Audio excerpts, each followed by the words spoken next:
Ancestry.com has become an incredibly popular site. It seems like everyone wants to know who is in their family tree. But that doesn't always seem to be the case with Protestants. I've been debating a few of them on the topic of whether Jesus spoke literally when he said to eat my flesh and drink my blood at the Bread of Life discourse, and this is my body at the Last Supper. Why they don't take Jesus at his word is a different topic, but what is wild to me is their lack of concern that no one believed like they do. Most Protestants don't believe that Jesus spoke literally. Rather, they contend that he spoke either symbolically or spiritually, that he didn't really mean to physically eat his flesh and drink his blood. The question I always eventually ask them is, in the first 1,000 years of the church, who believed like you do?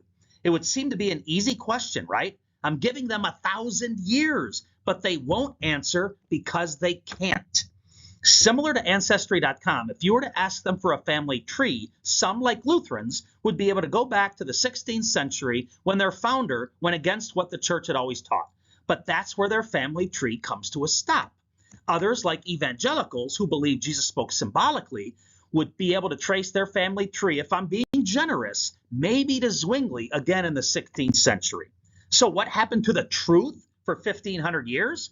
For the most part, I've found Protestants don't care. Others actually admit that the church went off the rails, a shocking admission. It can be an immensely frustrating discussion, as they have no trouble believing the entire Christian population, not just the Catholic Church, got it wrong for 1,500 years. If I hadn't experienced it myself, I wouldn't think it's possible, but it's real. While Protestants are not fans of Ancestry.com, Catholics love it because we can trace our beliefs in the literal interpretation of Jesus back to the earliest church.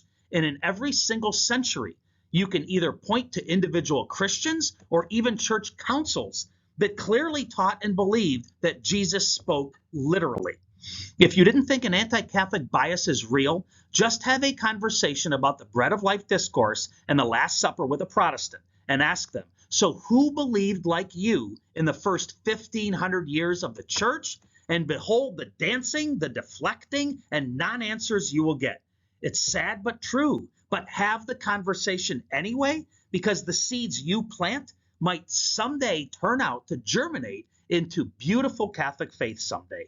May God bless you on evangelizing the Catholic faith.